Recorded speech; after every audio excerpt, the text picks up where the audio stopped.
What is up, guys? Rick here, going over the best exotic auto rifle in Destiny. So it is between the Suros Regime, the Monte Carlo, and the Hard Light.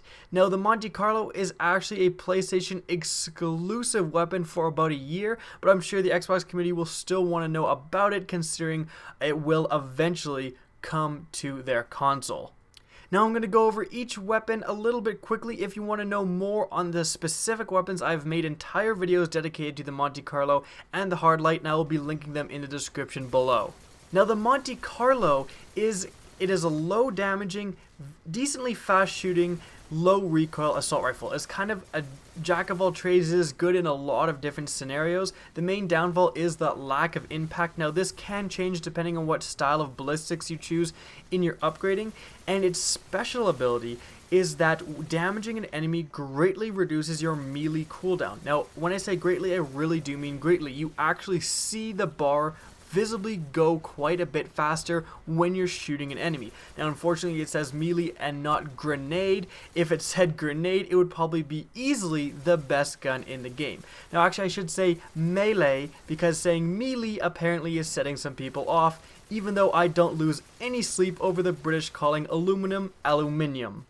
The Hard Light is best mirrored in the Monte Carlo. The Hard Light shoots basically just as fast as the Monte Carlo, but does significantly more damage. This is counteracted by the Hard Light having significantly more recoil than the Monte Carlo. Now the Hard Light's special ability is that bullets fired from this weapon will ricochet on hard surfaces and over-penetrate targets. Although shooting a group of thralls and hurting all of them as they're charging at you is very, very useful, the fact that it doesn't go through hard surfaces is a detriment. And yes, it will mean that you cannot shoot through a Cabal Phalanx's shield, which is very sad. Now the Suros Regime is worth mentioning its first ability, which is that when you zoom down sights, you are going to shoot slower, however the damage is going to be increased. Its special ability is that the bottom half of the magazine does extra damage and heals you when damaging an enemy.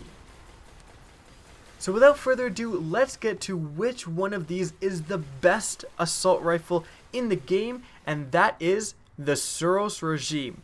Now before you comment, let me just explain my reasoning. The other two, I think we can count out the Monte Carlo right away. It simply isn't competitive enough. Yes, having your melee up more often is useful. I cannot deny that, especially if your melee gives back shields or puts an extra shield over top of you, or even just does substantial damage to an enemy. Having a melee that is up a lot is very useful. In the earlier levels, you should not be close enough to do melees in things like the Nightfall, the 28 weekly, and the Raid on Hard. The extreme endgame content, your melee ability is actually not that useful. Now what about the Hard Light? Well, the Hard Light I actually think comes a close second. Its ability, however not perfect, is very, very good, and the damage output is much better than the Monte Carlo's damage output. However, the range and the recoil means that you aren't going to be able to use this gun at any substantial distance, which a lot of the endgame content is just trying to put as much distance between you and the enemy as possible. The fact that this doesn't have a very good range and can't be engaging enemies at long distances is a huge detriment. It is very fun and I think fits into the endgame content a lot better than something like the Monte Carlo, but it isn't as good as the Suros Regime. The Suros Regime is simply picked as the best exotic assault rifle because it is so good at range. At close, you can actually just still hip fire and maintain a decently high rate of fire. I do that actually a lot. However, aiming down sights, you are going to have a substantial damage bonus, and the bottom half of the magazine damage bonus is a lot more than usual. Other guns, like in fact the Hard Light, its first ability is that this bottom half of the magazine does more damage.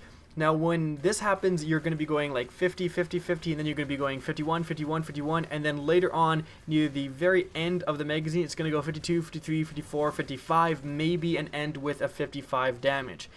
With the Suros Regime, it is substantially more. You'll see when I'm fighting the Nexus Strike boss, I'm doing 160 or 180 for a crit, and I end with like 361. So it's nearly doubled in the last few shots. So that is a substantial damage increase.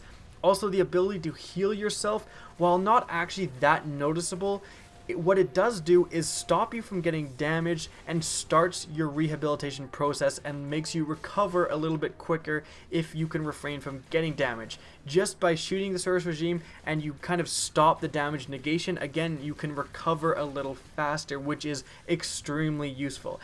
And finally, one more time, just because the Suros Regime can extend its range so greatly, it has, the best recoil mitigation and the best damage at range, it is useful in a lot more of the end game scenarios than the other two.